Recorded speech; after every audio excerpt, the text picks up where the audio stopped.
Mahal na mahal kita, Mara. Ang mga salitang iyon, malinaw at matatag mula sa bibig ni Leo, ang siyang musika sa pandinig ni Amara. Mula sa kanyang kinauupuang wheelchair, tinitingala niya ang lalaking pakakasalan niya anumang sandali. Ang kanyang napakagwapong si Leo. Ang kanyang bayani, 3 taon. 3 taon niyang tiniis ang lahat para sa araw na ito. Ang 3 taon ng pagpapanggap bilang si Mara, isang ulilang lumpo na walang anumang yaman.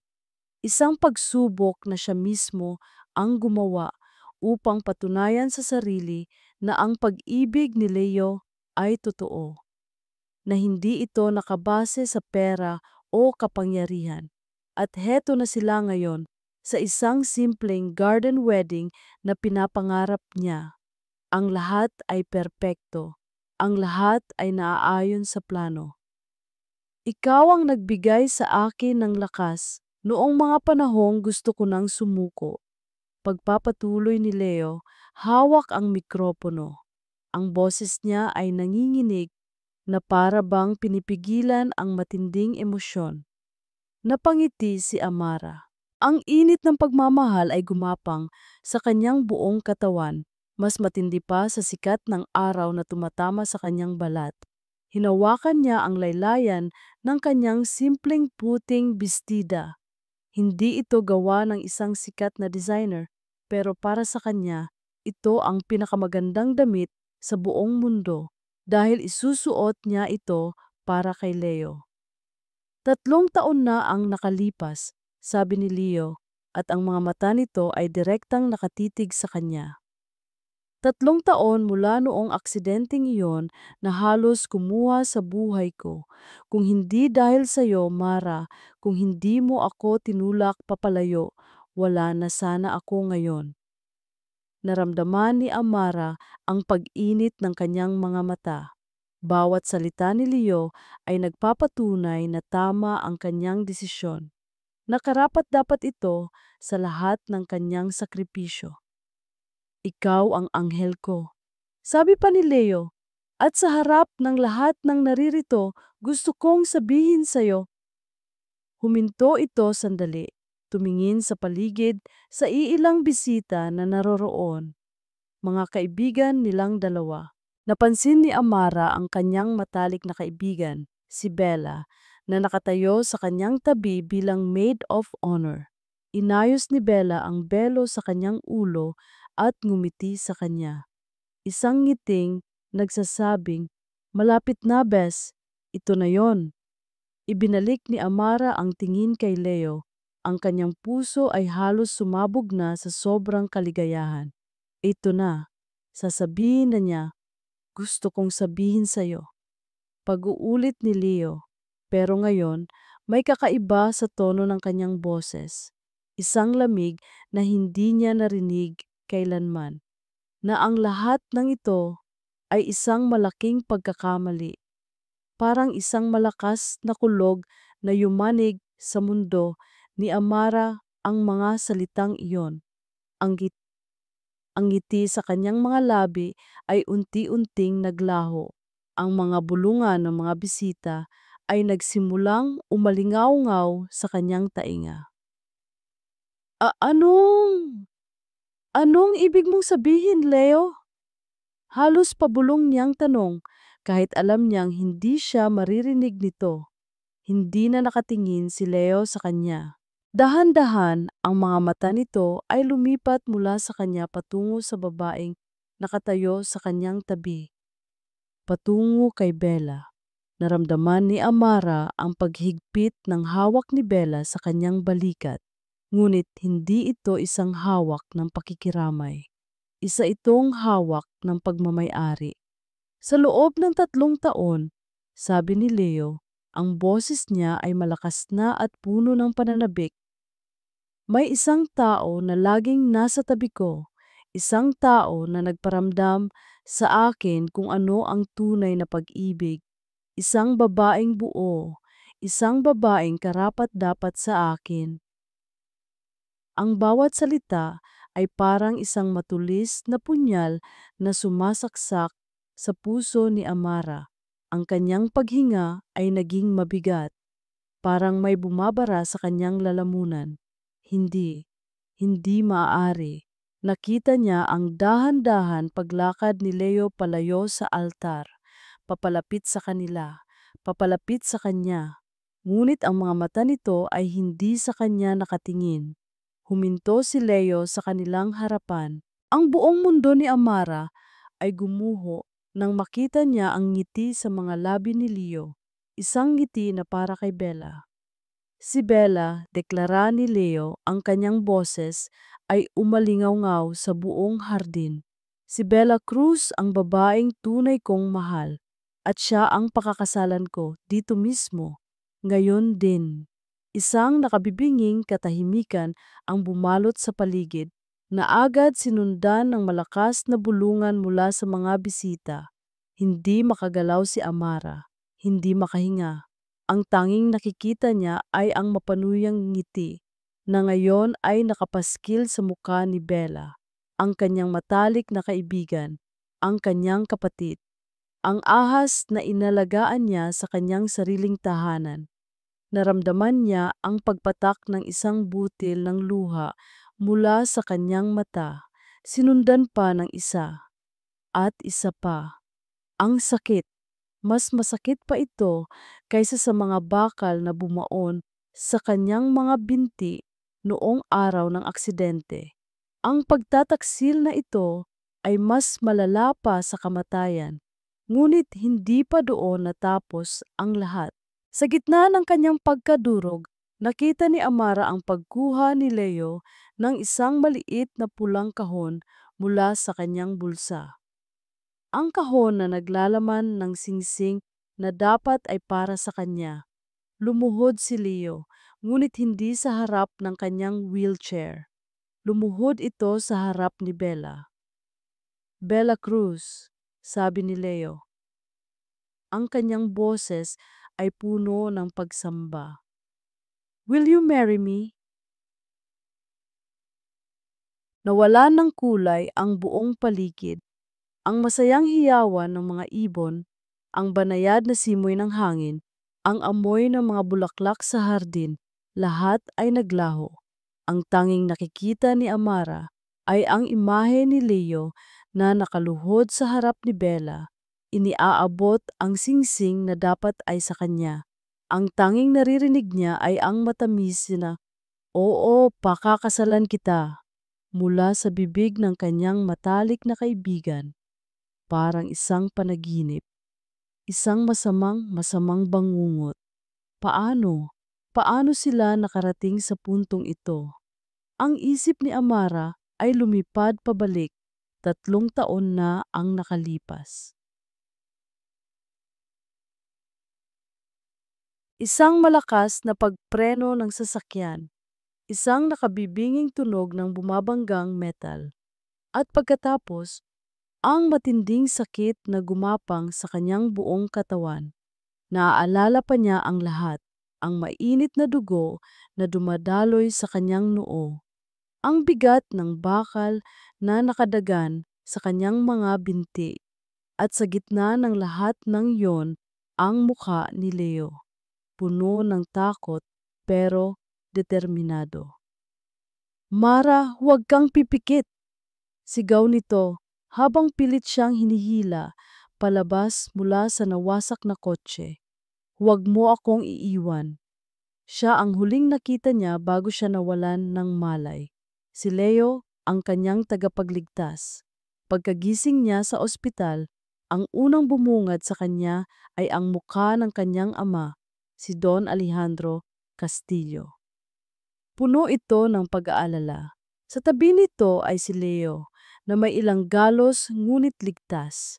Doon niya nalaman, ang kanyang mga binti ay malubhang napinsala. Maaaring hindi na siya makalakad pang muli. Ilang linggo matapos ang aksidente, habang nasa pribadong silid niya sa ospital, binuo niya ang isang plano. Isang desperadong plano.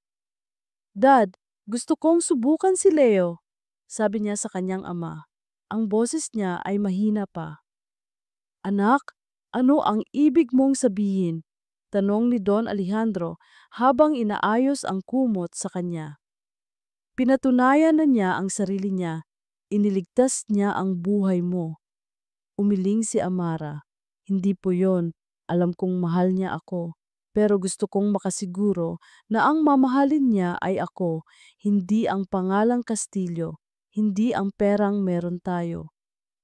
Amara, hindi ito ang tamang panahon para dyan. Ito na po ang tamang panahon.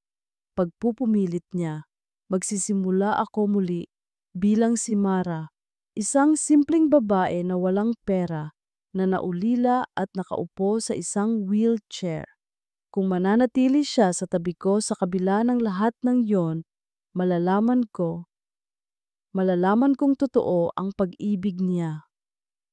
Mabigat man sa kalooban, pumayag si Don Alejandro. Mahal na mahal niya ang kanyang unika hiha. Ibibigay niya ang lahat, kahit ang pinakakakaibang hiling nito. Sila ang nag-set up ng lahat, ang maliit na apartment, ang kwento tungkol sa isang anonymous charity na sumusuporta sa kanya. At si Bella ang una niyang sinabihan. Bes, sigurado ka ba dyan? Tanong nito noon, hawak ang kanyang kamay. Ang mga mata nito ay puno ng pag-aalala. O yun ang akala niya. Oo, Bella, kailangan kong gawin to, sagot niya. Paano kung hindi niya kayanin? Kung hindi, edi hindi siya ang para sa akin, pero naniniwala ako sa kanya. At sa simula, perpekto ang lahat. Si Bella ang kanyang naging mga paa, ang tagatulak ng kanyang wheelchair, ang katulong niya sa lahat ng bagay. Kahit ano para sa'yo, best friend, madalas nitong sabihin, habang sinusubuan siya ng pagkain. Ang mga salitang iyon na dati nagbibigay sa kanya ng init, ngayon ay parang lason na sumusunog sa kanyang alaala. At si Leo ang kanyang naging inspirasyon. Naaalala niya isang gabi habang nakaupo sila sa maliit na balkonahe ng kanyang apartment. Hindi ka ba napapagod sa sitwasyon ko, Leo? Tanong niya. Hinawakan ni Leo ang kanyang mukha.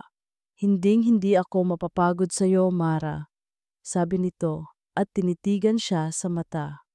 Mananatili ako sa tabi mo, aalagaan kita, kahit habang buhay pa kitang itulak sa wheelchair na yan, mahal na mahal kita. Hinalikan siya nito at sa halik na iyon, naniwala siya sa lahat.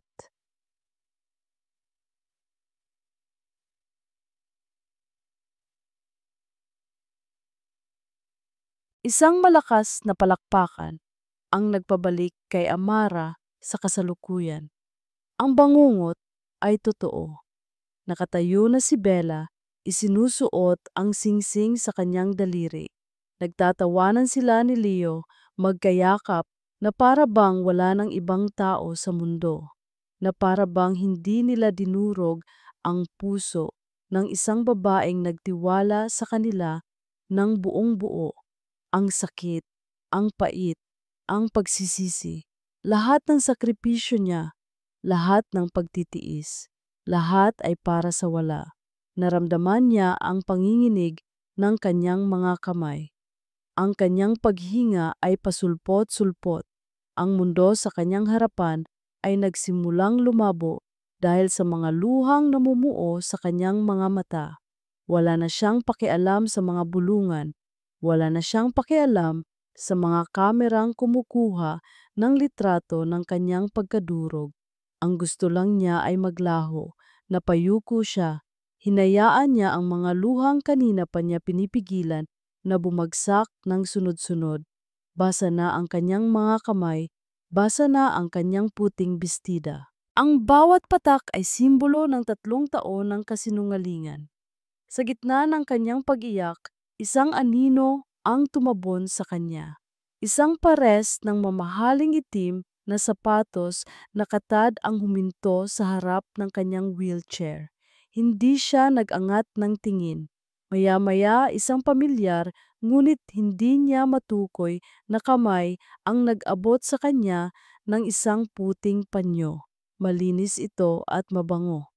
Miss, kailangan mo yata nito. Isang boses, malalim, mahinahon, puno ng awtoridad, ngunit may bahid ng awa. Dahan-dahan niyang itinaas ang kanyang nangingilid na mga mata upang tingnan kung sino ang nagmamay-ari ng boses na iyon. Isang mukha na pamilyar ngunit sa paraang hindi personal. Isang mukhang madalas niyang nakikita sa mga pabalat ng business magazines at sa mga balita sa TV. Mga matang seryoso, isang panga na tila ba'y inukit sa bato at isang presensya na nagpapatigil sa kahit sinong nasa paligid. Si Gabriel Reyes, ang batang CEO ng tanyag na Reyes Group of Companies, isang bilyonaryo, isang taong kabilang sa mundo na matagal na niyang tinalikuran. Anong ginagawa niya rito? Bago pa man makapagsalita si Amara, ang katahimikan ay biglang binasag ng nagkakagulong mga boses at sunod-sunod na flash ng kamera. Ang mga reporter na naroon para i-cover ang simpleng kasal ay nakahanap ng mas malaking balita, ang iskandalo. Miss, anong nararamdaman mo ngayon? Totoo ba ang sinabi ni Mr. Valencia? Sino ang lalaking ito na kasama mo? Ang mga tanong ay parang mga batong ipinupukol sa kanya. Ang bawat isa ay masakit, nakakahiya. Gusto niyang takpan ang kanyang mukha, ang kanyang tainga. Gusto niyang maging invisible. Biglang kumilos si Gabriel Reyes. Walang salita, hinubad nito ang kanyang mamahaling itim na suit jacket at maingat na ipinatong sa kanyang mga balikat. Itinatago siya mula sa mga matang mapanghusga at sa walang tigil na pag-flash ng mga kamera.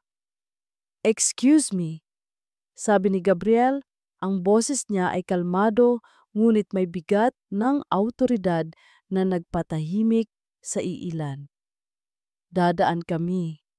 Sinubukan ng mga reporter na humarang ngunit sa isang sinyas lang ni Gabriel, dalawang malalaking lalaki na nakasuot ng itim ang biglang lumitaw sa kanyang likuran at gumawa ng daan para sa kanila. Hindi alam ni Amara kung ano ang nangyayari. Ang alam lang niya, sa ilalim ng jacket ni Gabriel, naamoy niya ang isang banayad ngunit mamahaling pabango. Isang amoy ng kapangyarihan at kaligtasan. Nang makalayo sila ng kaunti sa kaguluhan, huminto si Gabriel sa harap niya. Akala ni Amara ay itutulak nito ang kanyang wheelchair. Ngunit hindi. Sa halip, marahan itong yumuko. Bago pa man siya makapag-react, naramdaman niya ang malalakas na braso ni Gabriel na bumuhat sa kanya mula sa wheelchair. Isang mahinang ang kumawala sa kanyang bibig, dala ng pagkagulat. Sa loob ng 3 taon, si Leo o si Bella lang ang gumagawa nito.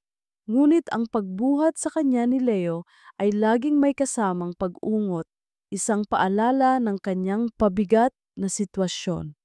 Ang pagbuhat ni Bella ay laging may halong pag-iingat na tila ba babasagin siya. Pero ang pagbuhat ni Gabriel ay iba. Madali lang, walang kahirap-hirap, na para bang wala siyang bigat. Sa mga bisig nito, sa unang pagkakataon sa loob ng 3 taon, hindi niya naramdamang isa siyang pasanin. Dinala siya ni Gabriel papasok sa isang itim at makintab na sasakyan na naghihintay sa di kalayuan. Maingat siyang inilagay nito sa passenger seat bago isinara ang pinto. Mabilis na isinakay ng isa sa mga bodyguards nito ang kanyang wheelchair sa likod. Nang makapasok na si Gabriel sa driver's seat, isang nakabibinging katahimikan ang namayani sa loob ng sasakyan. Tanging ang mahinang tunog ng aircon ang maririnig. Hindi nagsasalita si Gabriel. Nagmamaneho lang ito palayo sa lugar na iyon, palayo sa bangungot na iyon. Hindi rin makapagsalita si Amara. Ang kanyang isip ay blangko, puno ng tanong at kahihiyan. Sino ang lalaking ito? Bakit niya ito ginagawa? Anong kailangan niya mula sa isang lumpo at bigong babae na tulad niya? Pagkatapos ng halos kalahating oras, huminto ang sasakyan sa basement parking ng isang napakataas at napakagarang gusali. Isang lugar na alam niyang para lang sa mga pinakamayayaman sa bansa. Muli, pinuhat siya ni Gabriel. Isinakay sa isang pribadong elevator na diretso papunta sa pinakatuktok, sa isang penthouse. Ang pinto ay bumukas sa isang sala na mas malaki pa sa buong apartment na tinirhan niya sa loob ng 3 taon. Ang sahig ay gawa sa marmol, ang mga bintana ay mula sahig hanggang kisame, at tanaw mula roon ang buong syudad. Maingat siyang ibinaba ni Gabriel sa isang malambot na kulay abong sofa. "Magpahinga ka," sabi nito sa mahinang boses. "Walang makakagulo sa iyo rito." Pumunta ito sa kusina at bumalik na may dalang isang baso ng tubig. Inilapag nito iyon sa mesang salamin sa kanyang harapan. Pinanood lang siya ni Amara. Bawat kilos nito ay kontrolado, magalang, ngunit may distansya. Ang jacket nito ay nasa kanyang mga balikat pa rin. Sa wakas, pagkatapos ng mahabang katahimikan, nahanap ni Amara ang kanyang boses. Kahit ito ay mahina at nanginginig. "Bakit?" tanong niya. Ang mga mata niya ay puno ng pagkalito. "Bakit mo ako tinutulungan? Hindi mo ako kilala." Humarap sa kanya si Gabriel Reyes. Ang seryosong mga mata nito ay tila ba nakikita ang kaluluwa niya. Isang maliit at mapait na ngiti ang sumilay sa mga labi nito. "Dahil may utang na loob ako sa pamilya mo, Amara Castillo." Tagay. Itinaas ni Leo Valencia ang kanyang kopita ng champagne. Isang mapagmalaking ngiti ang nakaukit sa kanyang mga labi. Ang kristal ay kumikinang sa ilalim ng mga ilaw ng mamahaling restaurant na ni-reserve nila ni Bella para sa kanilang resepsyon. Ang pakiramdam, tagumpay. Isang matamis, absolutong tagumpay. "Para sa atin, mahal ko," sabi niya, at hinalikan sa labi si Bella. "Para sa ating bagong simula." "Para sa atin," sagot ni Bella. Ang mga mata niya ay nagniningning dahil sa alak at kasakiman. Sa paligid nila, ang mga kaibigang mabilis kumampi sa kung sino ang mananalo, ay nagsisigawan at nagpapalakpakan. Ang kahihiyan sa simbahan kanina ay tila isang malayong alaala na lang. Ngayon, ang narito ay selebrasyon. "Ang tapang mo, pre," sabi ng isa sa mga kaibigan ni Leo. Tinapik siya sa balikat. "Ginawa mo ang tama." Ngumiti lang si Leo. Tama. Sa wakas, ginawa niya ang tama para sa kanyang sarili. 3 taon siyang nagtiis sa isang babaeng lumpo. 3 taon siyang nagpanggap na okay lang ang lahat. Isang martir, isang bayani. Pagod na siya. Isang reporter mula sa isang online gossip site ang lumapit sa kanila. Hawak ang cellphone na naka-record. "Mr. Valencia, isang mabilis na tanong lang. Ano po ang mensahe niyo sa mga taong humusga sa inyo kanina?" Inakbayan ni Leo si Bella at hinarap ang kamera. Ang kanyang mukha ay puno ng sinseridad na matagal na niyang pinraktis. Simple lang, simula niya. "Ang pag-ibig ay hindi mo kontrolado. Sinubukan ko. Sa loob ng 3 taon, sinubukan kong mahalin si Mara dahil sa utang na loob. Pero ang puso ko, lumingon siya at tumitig kay Bella. Ang puso ko ay matagal ng pag-aari ng iba. Hindi kasalanan ang magmahal ng totoo. Isang perpektong sagot, siya ang biktima rito. Siya ang nagdusa. Pagkaalis ng reporter, bumulong si Bella sa kanyang tainga. Ang galing mo, mahal. Siguradong tayo ang kakampihan ng publiko. Siyempre, sagot ni Leo. Sino ba naman ang kakampi sa isang lumpong kawawa? Naghagik-hikan silang dalawa at pumunta sa isang mas pribadong sulok ng restaurant. Nga pala, sabi ni Bella, nakausap ko na yung agent. May magandang condo unit sa BGC. Tamang-tama para sa atin. Kayang-kaya na nating bayaran yun ng cash. Napangisi si Leo. Ang pera mula sa charity na sumusuporta kay Mara. Sa loob ng 3 taon, maingat nilang kinuha ang malaking bahagi nito. Akala ng lahat na pupunta iyon sa mga gamot at therapy ni Mara. Ang hindi nila alam na pupunta iyon sa isang secret account na silang dalawa lang ni Bella ang nakakaalam. Isang maliit na premyo para sa kanyang pag-aalaga. Maganda yan, sabi ni Leo. At pagkatapos, bibili ako ng bagong sports car. Sawang-sawa na ako sa luma kong sasakyan. Nagtatawanan sila, abala sa pagpaplano ng kanilang magarbong kinabukasan, nang biglang mag-ring ang cellphone ni Leo. Isang hindi rehistradong numero. Hello? Sagot niya medyo inis. Good evening, is this Mr. Leo Valencia? Tanong ng isang formal na boses sa kabilang linya. I'm calling from BDO Unibank. Yes, this is he. What is it? Sir, we're just calling to inform you that your joint savings account with Miss Isabella Cruz has been frozen, effective immediately pending an investigation. Natigilan si Leo. Ano? Anong investigation? Siguradong may pagkakamali. May sapat kaming pondo dyan. I'm sorry, sir, but the order came from our central office. We cannot disclose any more information at this time. Thank you. Tut, tut, tut. Ibaba ni Leo ang telepono. Ang kanyang noo ay nakakunot. Na-freeze daw ang account natin, sabi niya kay Bella. Ha? Bakit daw? Gulat na tanong ni Bella. Ewan ko. May investigation daw. Visit na bangko yan, sigurado may mali lang sa sistema nila. Tatawagan ko sila bukas na bukas din. Sinubukan ni Leo na isantabi ang kaba na unti-unting gumagapang sa kanyang dibdib. Isang aberya lang to. Ngunit bago pa man niya maibalik ang kanyang celebratory mood, isang malakas at papalapit na tunog ang pumukaw sa atensyon ng lahat. Isang tunog ng mabilis na umiikot na LC. Home, home, home, home. Napatayo ang lahat at dumungaw sa mga bintana. Isang itim na helicopter ang dahan-dahang bumababa sa kalapit na helipad ng katabing gusali. Hindi ito isang medical chopper.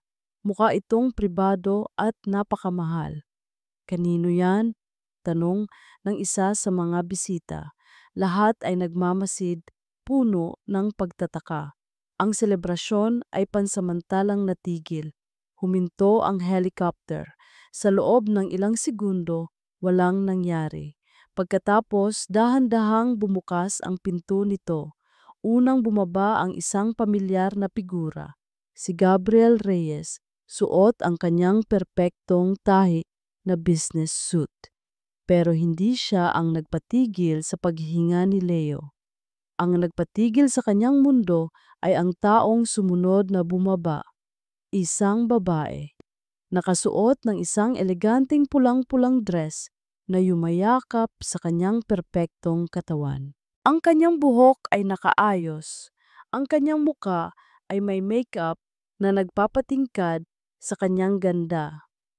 At siya ay nakatayo.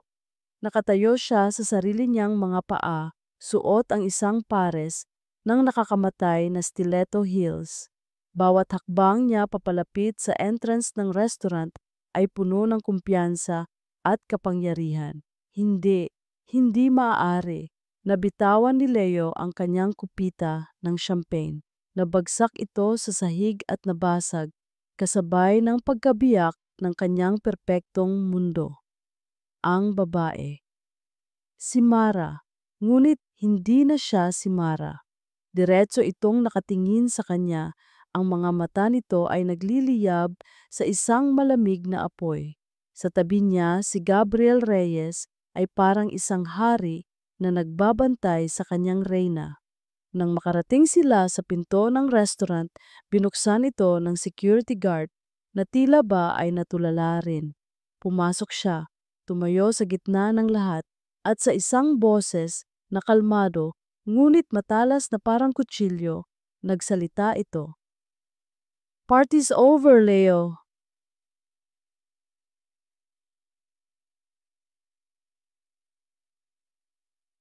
Ang katahimikan sa loob ng restaurant ay halos nakabibingi. Nakatayo si Amara sa gitna ng lahat. Ang kanyang pulang bestida ay parang isang nag-aalab na apoy sa gitna ng malamig na gabi. Sa likod niya, ramdam niya ang presensya ni Gabriel Reyes, isang tahimik na pader na hindi magigiba. Ito na, ang simula ng pagbawi niya sa lahat. Bawat pares ng mata ay nakatutok sa kanya. Ang mga bulungan ay biglang nahinto, maging ang mga waiter ay natigilan sa kanilang ginagawa. Ang lahat ay nakatingin sa himala sa kanilang harapan. Ang babaeng lumpo na ngayon ay nakatayo ng buong kisig. Ang unang nakabawi mula sa pagkabigla ay si Leo. Ang kulay ay tuluyang nawala sa kanyang mukha.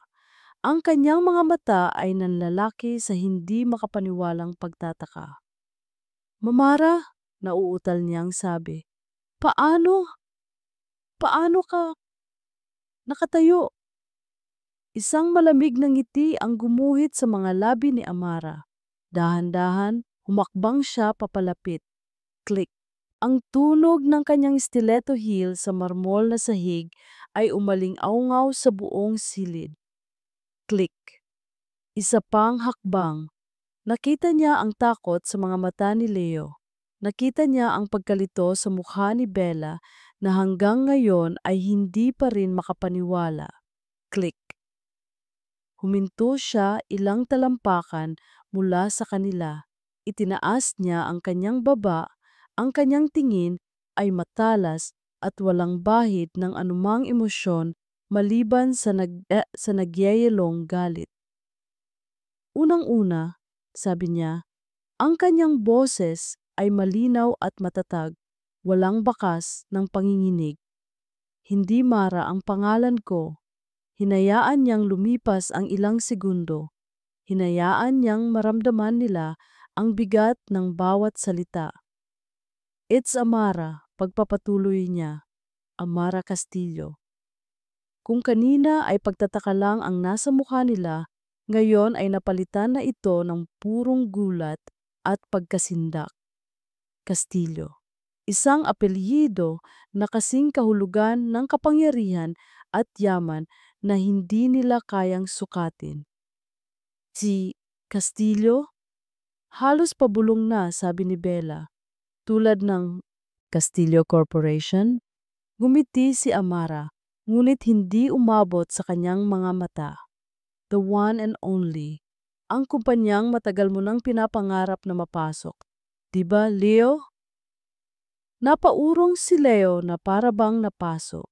Ang lahat ng mga piraso ng palaisipan ay nagsimulang mag-ugnay sa kanyang isip. Ang anonymous charity, ang hindi maipaliwanag na koneksyon, ang lahat ng kasinungalingan. 3 taon, sabi ni Amara, ang boses niya ay bumaba, naging mas mapanganib. 3 taon akong nagpanggap para sa'yo. Para patunayan na karapat-dapat ka. At sa loob din ng 3 taon, pinatunayan niyo sa akin. Tumingin siya mula kay Leo patungo kay Bella, na pareho kayong walang kuwenta. Walang sino man ang nangahas na magsalita. Kaya heto ang anunsyo ko para sa gabing ito, deklara ni Amara. Una, ang kasal ay kanselado. Pangalawa, lahat ng kasunduan, lahat ng pangako, lahat ng koneksyon natin ay tapos na. You're fired from my life, Leo. Ang huling mga salita ay binitiwan niya na may kasamang finality, parang isang CEO na tinatanggal ang isang walang silbing empleyado. Tinalikuran na niya sila. Ang kanyang mensahe ay naiparating na. Tapos na ang palabas. Kasama si Gabriel, nagsimula siyang maglakad palabas. Iiwan ang dalawa sa gitna ng gulo na sila mismo ang gumawa. Ang mga bulungan ng mga bisita ay nagsimula ng muling umugong, mas malakas, mas mapanghusga. Ngunit bago pa man niya marating ang pinto, huminto siya. Hindi niya kailangang lumingon.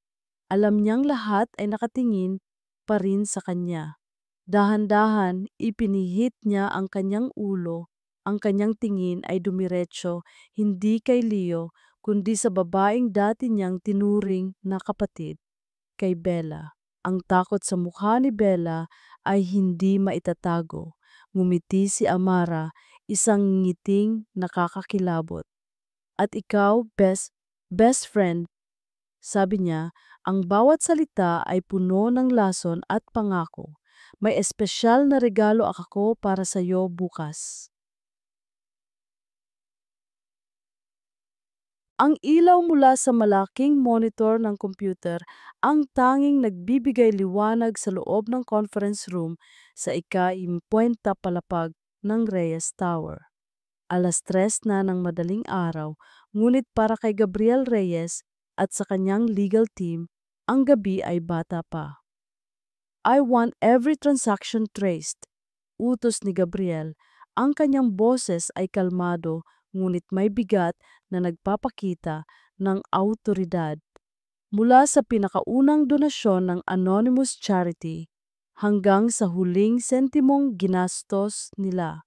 Gusto kong makita kung paano nila ninakaw ang pera na dapat ay para kay Amara.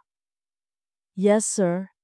Mabilis na sagot ng kanyang lead counsel habang abala ang mga kasama nito sa pag-scan ng mga dokumento at pagtipa sa kani-kanilang laptop. Ang hangin sa silid ay puno ng determinasyon. Ito ang mundo ni Gabriel, ang mundo ng estratehiya, ng ebidensya, ng pagpaplano. At sa gabing ito, ang lahat ng kanyang kapangyarihan at impluensya ay nakatuon sa isang layunin, ang mabigyan ng hustisya si Amara at wasakin ang mga taong nanakit sa kanya. Pagkatapos sa pagbigay ng ilang panghuling instruksyon, tahimik siyang lumabas ng conference room at pumasok sa kanyang pribadong opisina. Doon, sa mahabang leather sofa, natagpuan niya si Amara. Mahimbing itong natutulog. Ang pulang bestida nito ay bahagyang nagusot, ang makeup ay medyo kumalat na, ngunit sa paningin ni Gabriel, wala nang mas gaganda pa sa kanya. Kumuha siya ng isang cashmere blanket mula sa kanyang cabinet at maingat na ikinumot sa kanya. Umupo siya sa silyang nasa tapat ng sofa, pinagmamasdan ang payapang mukha nito. Sa wakas, nakakapagpahinga ka na. Ang isip niya ay lumipad pabalik, hindi sa nakalipas na 3 taon, kundi mas malayo pa, 5 taon na ang nakaraan. Isang charity ball na inorganize ng Castillo Corporation. Siya ay naroon bilang kinatawan ng kanyang ama. At doon, sa gitna ng karamihan, una niyang nakita si Amara Castillo. Hindi ito ang babaeng nakaupo sa wheelchair. Hindi ito ang babaeng may malamig na galit sa mga mata. Ang Amara na nakita niya noon ay puno ng buhay. Tawa ito ng tawa habang kausap ang mga kaibigan. Ang mga mata nito ay nagniningning sa tuwa. Nakasuot ito ng isang simpleng silver na gown, pero sa paningin ni Gabriel, Mas maliwanag pa ito kaysa sa lahat ng chandelier sa buong ballroom. Hindi niya ito nilapitan. Masyado siyang seryoso, masyado siyang abala sa negosyo. Ngunit mula sa malayo, pinanood niya ito. At sa gabing iyon, nalaman niyang may iba palang klase ng yaman. Isang yaman na hindi nabibilang sa pera. Nang mabalitaan niya ang tungkol sa pagsubok nito kay Leo Valencia, tutol ang kanyang isip. Ngunit nirerespeto niya ang desisyon nito. Sa utos ni Don Alejandro, binantayan niya si Amara mula sa malayo. Ang anonymous charity, siya at ang ama ni Amara ang nasa likod noon. Ang bawat tulong na dumating kay Mara ay dumaan muna sa kanyang mga kamay. At sa bawat ulat na natatanggap niya tungkol sa pagnanakaw ni Leo at Bella, lalong tumitindi ang kanyang galit. Ngunit naghintay siya. Naghintay siya sa tamang panahon. Ang pag-ring ng kanyang cellphone ang nagpabalik sa kanya sa kasalukuyan. Private investigator niya.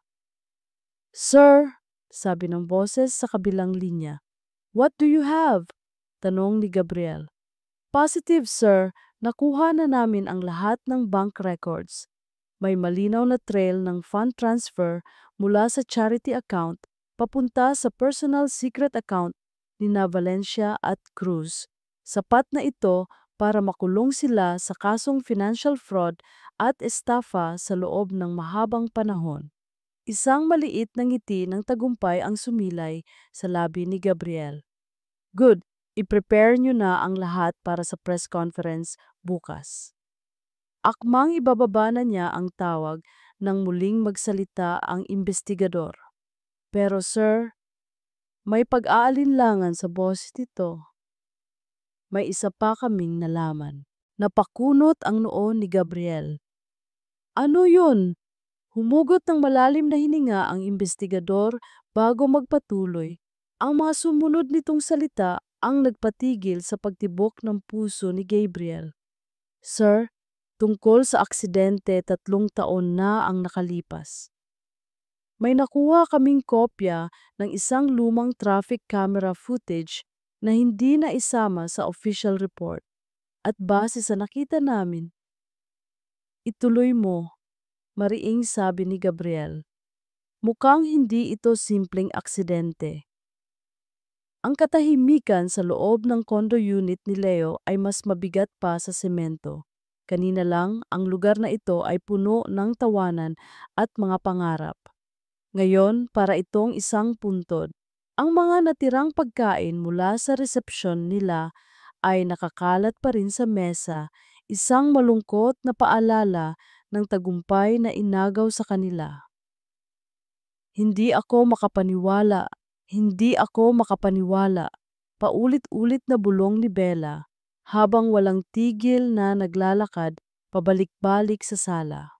Ang kanyang mamahaling damit ay gusot na, ang kanyang mga kamay ay nanginginig. "Amara Castillo, siya si Amara Castillo."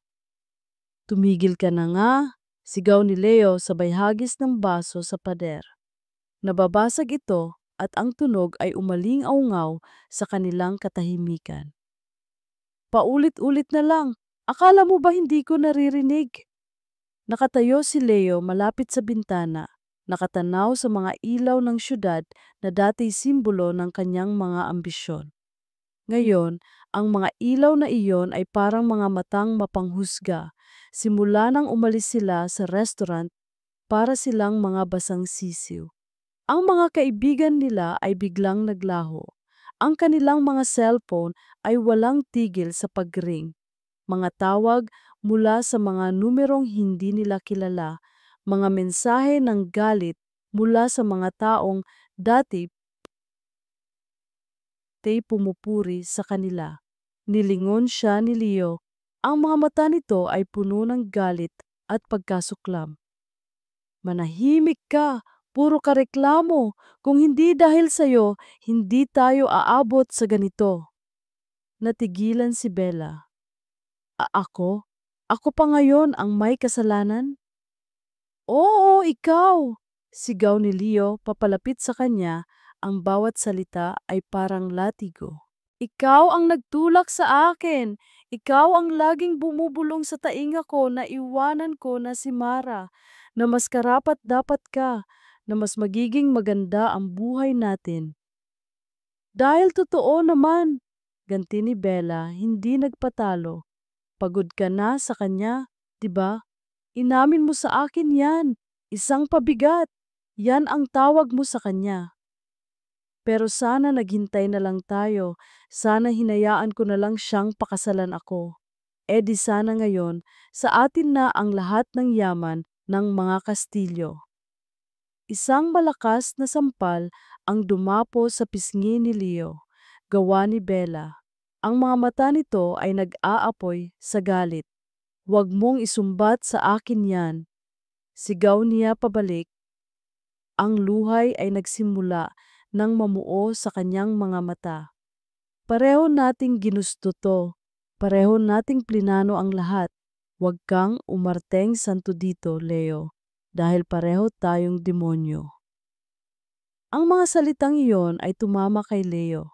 Sandali siyang natahimik dahil alam niyang totoo. Pero ang takot ay mas malakas kaysa sa katotohanan. Ang takot ay naghahanap ng masisisi. Hinawakan niya ng mahigpit ang mga braso ni Bella. Kahit na, kasalanan mo pa rin kung bakit naging ganito kagulo. Palpak ka. Talaga? Sabi ni Bella na may mapait na tawa. Kung palpak ako, ano ka pa? Ikaw yung nagmamaneho noon. Ikaw yung may kasalanan kung bakit siya napunta sa wheelchair na yan in the first place. Sa sobrang galit, hindi na namalayan ni Bella ang kanyang sinabi. Ngunit para kay Leo, ang mga salitang iyon ay parang isang bombang sumabog. Bigla niyang binitawan si Bella. Ang galit sa kanyang muka ay napalitan ng purong hindi maipintang takot. Anong, anong sinabi mo? Halos pabulong niyang tanong. Doon lang napagtanto ni Bella ang kanyang nadulas na dila. Napahawak siya sa kanyang bibig. Ang kanyang mga mata ay nanlalaki sa pagkataranta. Wala, wala akong sinabi. Hindi, sabi ni Leo, dahan-dahang umiling, habang ang alaala ng gabing iyon ay bumabalik sa kanya na parang isang alon. Narinig ko, inulit mo, ikaw yung nagmamaneho noon. Hindi, Leo, mali ka ng dinig. Tumigil ka. Sigaw niya at sa isang mabilis na kilos, sinampal niya si Bella pabalik, mas malakas sapat para matumba ito sa sahig. Kasalanan mo lahat ng ito! Sigaw ni Leo, ang kanyang paghihinga ay mabigat, ang kanyang buong katawan ay nanginginig sa takot. Kung hindi ka lang sana nagmabilis noon na pumunta sa bar na, yun. Kung hindi mo ako tinawagan para sunduin ka, kung hindi tayo nag-away sa loob ng kotse, napayuko si Bella sa sahig, umiiyak na. Leo, tama na! Pero hindi na siya naririnig ni Leo. Nasa ibang lugar na ang kanyang isip. Nasa isang madilim na kalsada, 3 taon na ang nakalipas. Ang amoy ng alak, ang sigawan nila ni Bella, ang biglaang pagliko niya, at ang pagbangga. Bigla, isang malakas at sunod-sunod na katok ang yumanig sa pinto ng kanilang condo unit. Bang! Bang! Bang! Leo Valencia, Bella Cruz, buksan niyo ang pinto, pulis ito. Nagkatinginan silang dalawa, ang galit ay napalitan ng absolutong pagkasindak. Hawak ng isang pulis ang isang sobre, isang subpena, isang imbitasyon para sa isang press conference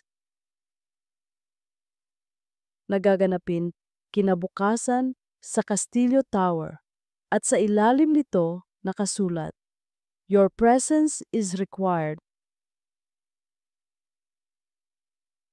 Ang conference hall ng Castillo Tower ay parang isang pressure cooker. Bawat upuan ay okupado ng mga miyembro ng media. Ang kanilang mga kamera ay parang mga matang nagbabaga. Lahat ay nakatutok sa entablado. Ang hangin ay mabigat sa pag-aabang. Nakatayo si Amara sa gitna ng lahat, sa likod ng isang eleganteng podium na may selyo ng Castillo Corporation. Nakasuot siya ng isang simpleng itim na business dress. Walang bakas ng pagiging biktima. Ang tanging makikita ay isang reyna na handang ipasa ang kanyang hatol. Sa unang hilera, sa gitna, nakaupo sina Leo at Bella. May dalawang security guard na nakatayo sa likod nila. Hindi sila mga priso, pero hindi rin sila malaya. Ang kanilang mga mukha ay maputla, walang buhay, parang mga multo na naghihintay sa kanilang huling paghuhukom. Nagsimula si Amara. Ang kanyang boses, pinalakas ng mikropono, ay pumuno sa bawat sulok ng silid. Kalmado, kinontrol.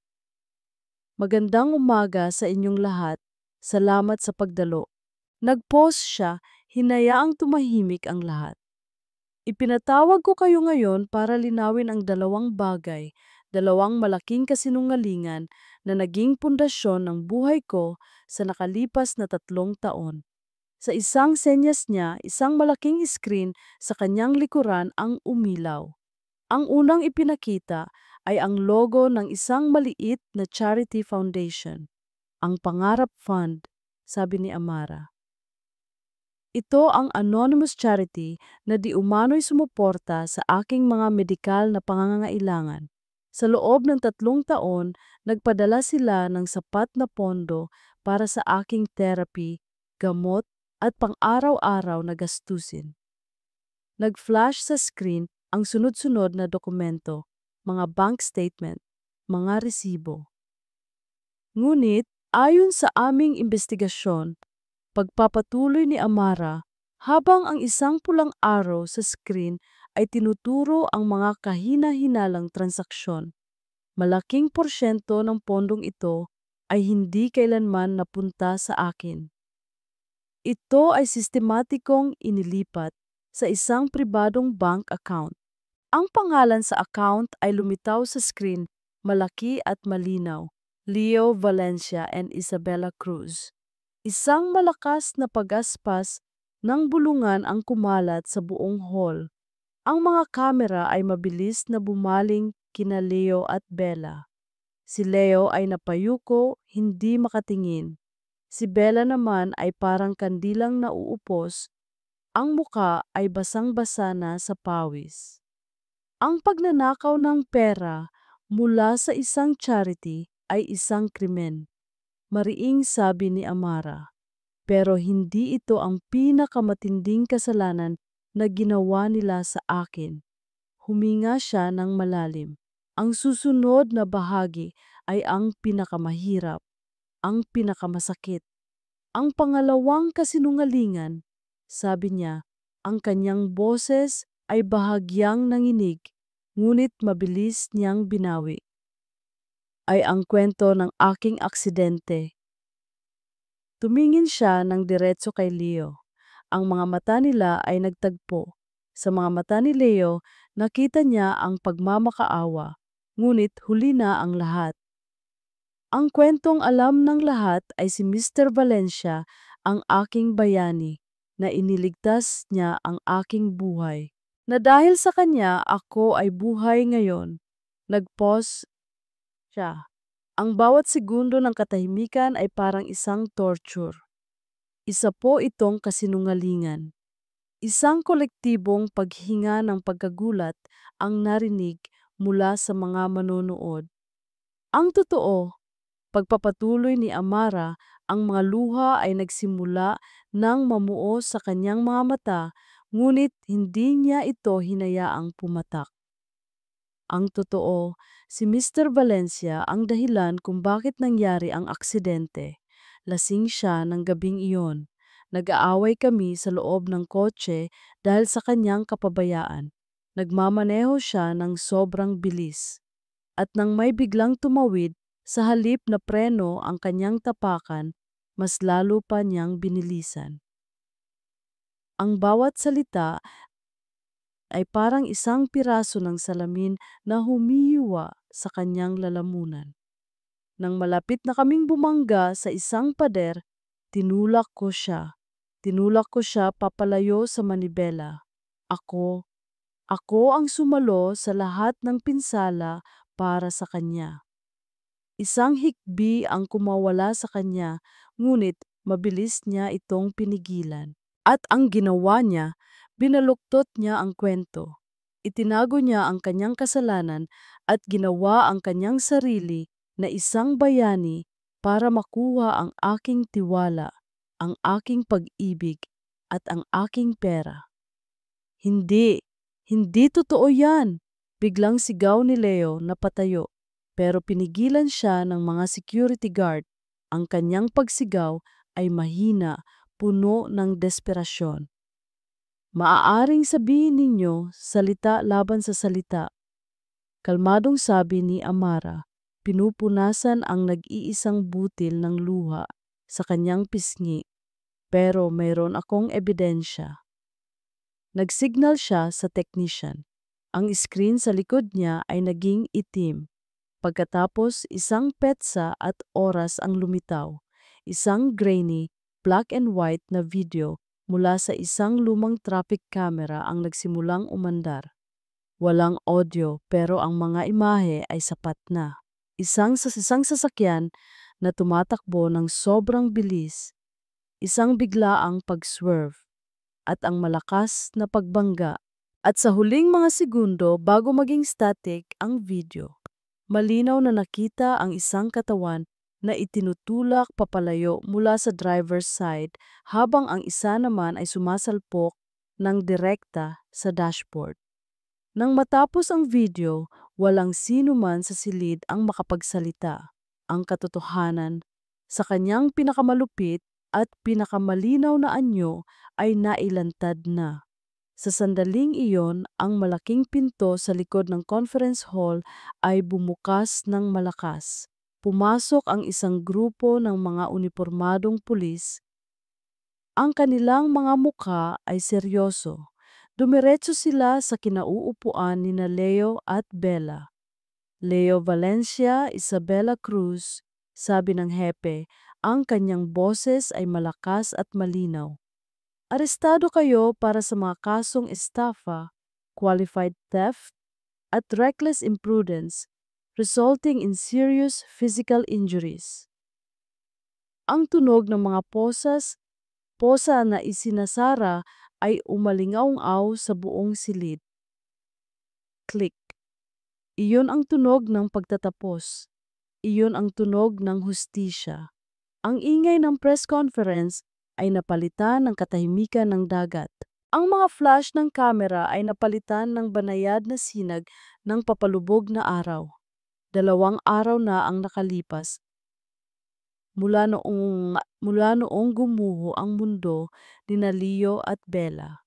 2 araw na puno ng balita, mga headline, at walang katapusang tawag sa telepono. Ngayon, sa wakas may kapayapaan. Dinala siya ni Gabriel sa isang pribadong beach house ng mga Reyes sa Batangas. Isang lugar na tila ba'y milya-milya ang layo mula sa magulong syudad. Nakatayo si Amara sa dalampasigan. Ang kanyang mga paa ay nakalubog sa basang buhangin. Ang malamig na tubig dagat na humahaplos sa kanyang mga sakong ay parang isang paalala na totoo ang lahat, na nakakatayo siya, na malaya na siya. Ngunit ang pakiramdam ng kalayaan ay may kasamang bigat, isang bigat ng kalungkutan. Ang paghihiganti ay matamis, oo, ngunit pagkatapos ng tamis, may naiiwang pait. Ang pait ng katotohanang minsan, minahal niya ang mga taong sumira sa kanya. Na minsan, ipinagkatiwala niya ang kanyang buong pagkatao sa kanila. Malalim ang iniisip mo. Ang boses ni Gabriel ay banayad, hindi nakakagulat. Hindi niya namalayan ang paglapit nito. May dala itong 2 tasa ng mainit na kape.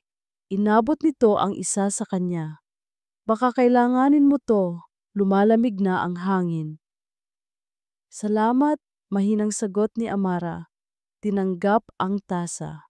Ang init nito ay gumapang sa kanyang nanlalamig na mga kamay. Tumayo sila roon ng magkatabi. Walang nagsasalita, pinapanood ang dahan-dahang paglubog ng araw sa abot tanaw. Ang katahimikan sa pagitan nila ay komportable. Hindi ito yung tipo ng katahimikan na kailangang punan ng mga salita. Masaya ka ba? Biglang tanong ni Gabriel. Hindi nakatingin sa kanya, kundi sa dagat. Natigilan si Amara sa tanong. Ito ba'y kaligayahan? Ang pakiramdam ng hustisya? Siguro, ngunit mas tamang sabihin na ito ay gumaan, sagot niya. Parang may isang malaking tinik na nabunot sa dibdib ko, pero may sugat pa rin na naiwan. Tumango si Gabriel, tila ba'y naiintindihan. Ang mga sugat, naghihilom din yan. Gaano katagal? Tanong ni Amara. Ang kanyang boses ay halos pabulong. Hindi ko alam, tapat na sagot ni Gabriel. Pero hindi mo kailangang pagdaanan yan ng mag-isa. Sa wakas, lumingon ito at tinitigan siya. Ang mga mata nito, na dati laging seryoso at malayo, ngayon ay puno ng isang emosyon na hindi pa niya nakikita rito dati. Isang emosyon na mainit at totoo. Amara, sabi nito, ang pangalan niya ay parang isang dasal sa mga labi nito. Sa loob ng maraming taon, pinanood lang kita mula sa malayo. Nirerespeto ko ang mga desisyon mo, kahit na nasasaktan akong makita kang nasasaktan. Pero ngayon, tapos na yon. Hindi na ako tatayo lang sa gilid. Dahan-dahan, inilapag nito ang kanyang tasa sa buhangin. Kinuha nito ang kanyang malayang kamay. Ang paghawak nito ay magaan ngunit matatag. Hindi ako mangangako ng kung ano-ano. Hindi kita bibigyan ng mga kasinungalingan. Pagpapatuloy nito. Ang tanging maibibigay ko sa iyo ay katotohanan. Isang katotohanan na matagal ko nang gustong sabihin sa iyo. Huminga ito ng malalim. Mahal kita, Amara. Mahal kita noong ikaw pa yung tinitingala ng lahat sa mga party. Mahal kita noong ikaw na si Mara na nakaupo sa wheelchair at mahal kita ngayon bilang ikaw na buo at malakas. Ang puso ni Amara ay nagsimulang tumibok ng mabilis. Ang mga salitang ito, iba ang mga ito. Walang halong drama, walang halong pagpapanggap. Puro. Hindi ako hihingi ng sagot ngayon, sabi ni Gabriel, isang maliit na ngiti ang sumilay sa kanyang mga labi. Ang gusto ko lang, bigyan mo ako ng pagkakataon. Hayaan mo akong ipakita sa iyo kung ano ang tunay na pag-aalaga, kung ano ang tunay na pag-ibig na walang hinihinging kapalit. Isang butil ng luha ang pumatak mula sa mata ni Amara. Ngunit sa pagkakataong ito, hindi ito luha ng sakit o galit. Ito ay luha ng pag-asa. Sa unang pagkakataon sa loob ng 3 taon, naramdaman niyang nakikita siya. Hindi bilang isang kastilyo, hindi bilang isang biktima, kundi bilang si Amara lang. Ngumiti siya, isang tunay, totoong ngiti. Itinukod niya ang kanyang ulo sa balikat ni Gabriel, habang magkahawak kamay nilang pinapanood ang huling piraso ng araw na maglaho sa dagat. Gaano katagal mo nang alam? Tanong niya sa mahinang boses. Ang tanong ay hindi na tungkol sa mga kasinungalingan, kundi sa katotohanang nasa harapan niya ngayon. Naramdaman niya ang paghalik ni Gabriel sa tuktok ng kanyang ulo. Mula sa simula, Amara, mula sa simula. Model chắc chắn rồi. Đây là chương cuối cùng, một cái kết trọn vẹn. và đầy hy vọng cho hành trình của Amara.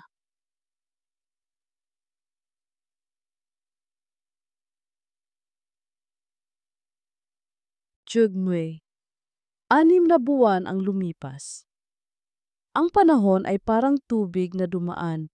Hinuhugasan ang mga sugat, tinatangay ang mga masasamang alaala at nagiiwan ng isang bagong simula. Si Leo Valencia at Bella Cruz ay parehong nahatulan. Ang kanilang mga pangalan na minsan ay laman ng mga gossip columns, ngayon ay unti-unti nang nalilimutan, nakakulong sa likod ng rehas na bakal kasama ng kanilang mga kasalanan. Ngunit ang kwento ay hindi na tungkol sa kanila. Ang kwento na ngayon ay tungkol sa babaeng nakatayo sa harap ng isang grupo ng mga kabataan. Ang kanyang boses ay puno ng inspirasyon at pag-asa. Ang bawat isa sa atin ay may kakayahang bumangon, sabi ni Amara Castillo. Ang kanyang ngiti ay abot hanggang sa kanyang mga mata. Gaano man kalalim ang ating pagkakadapa, gaano man kasakit ang ating mga sugat, laging may pag-asang magsimula muli. At ang simula ng pagbangon na iyan ay ang pagpapatawad, hindi para sa kanila, kundi para sa ating mga sarili. Nasa launching siya ng kanyang sariling foundation, ang Bangon Fund, isang organisasyon na tumutulong sa mga biktima ng panloloko at pagtataksil na makahanap ng legal na tulong, psychological support, at lakas upang muling itayo ang kanilang mga buhay. Ang dating simbolo ng kanyang kasinungalingan ay ginawa niyang simbolo ng katotohanan at pag-asa para sa iba. Pagkatapos ng kanyang talumpati, sinalubong siya ng malakas na palakpakan. Ngumiti siya at nagpasalamat bago bumaba ng entablado, kung saan isang pamilyar na muka ang naghihintay sa kanya. Dad, bati niya, sabay yakap sa kanyang ama, si Don Alejandro. I'm so proud of you, anak, sabi ng matanda. Ang mga mata ay nangingilid sa tuwa. Ginawa mong lakas ang iyong kahinaan. Natutunan ko po iyan sa inyo, sagot ni Amara. Sa di kalayuan, nakita niya si Gabriel nakasandal sa isang pader, pinapanood siya ng may ngiti sa mga labi. Hindi ito sumisingit. Hinahayaan siya itong magkaroon ng sariling sandali, ng sariling liwanag. Sa loob ng 6 na buwan, iyon ang laging ginagawa ni Gabriel. Hindi siya nito kinokontrol. Sinusuportahan siya nito. Hindi siya nito binabago. Minamahal siya nito ng buo. Nilapitan niya ito. Ang galing mo kanina, sabi ni Gabriel. Inaabot ang kanyang kamay. Hinawakan ito ni Amara. Ang kanilang mga daliri ay nagkabuhol na para bang matagal na silang iisa. May magaling kasi akong inspirasyon. Pupunta na ba tayo? Tanong ni Gabriel. Saan? Sa isang lugar na kailangan nating tapusin ang isang nasimulan.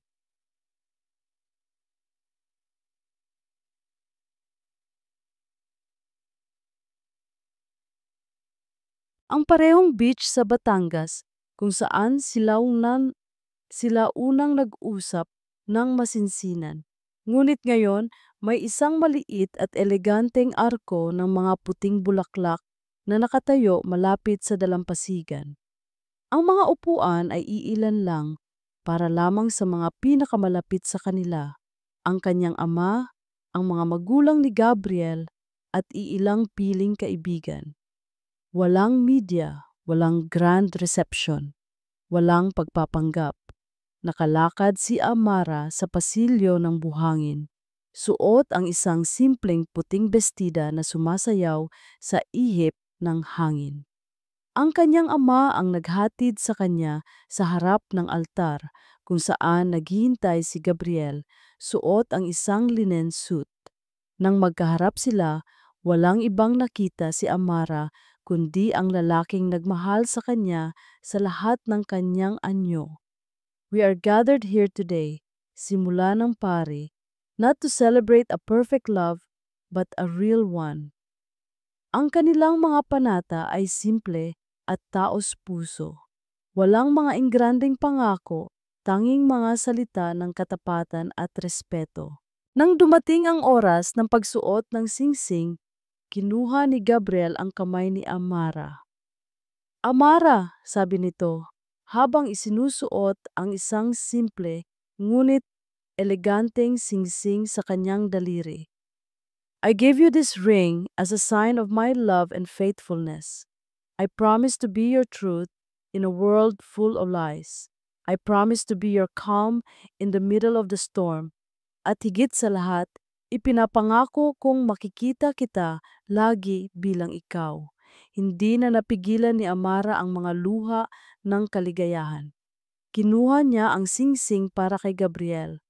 Gabriel, sabi niya, ang kanyang boses ay puno ng emosyon. I give you this ring as a sign of my love. Ipinapangako kong tatanggapin ang pag-ibig na ibinibigay mo.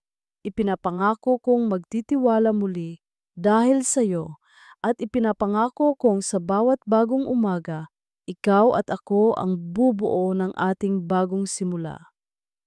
Maaari mo nang halikan ang iyong nobya. Sa ilalim ng papalubog na araw, sa harap ng dagat na naging saksi sa kanilang paghilom, hinalikan ni Gabriel si Amara. Hindi ito isang halik ng pag-angkin, kundi isang halik ng pagtanggap. Habang magkayakap sila, napatingin si Amara sa karagatan. Ang bawat alon na humahampas sa dalampasigan ay parang isang paalala na ang buhay, tulad ng dagat, ay puno ng pagtaas at pagbaba. Ngunit pagkatapos ng bawat bagyo, laging may kapayapaan. At sa mga bisig ni Gabriel, sa wakas, natagpuan na niya ang kanyang kapayapaan. Natagpuan na niya ang kanyang tahanan.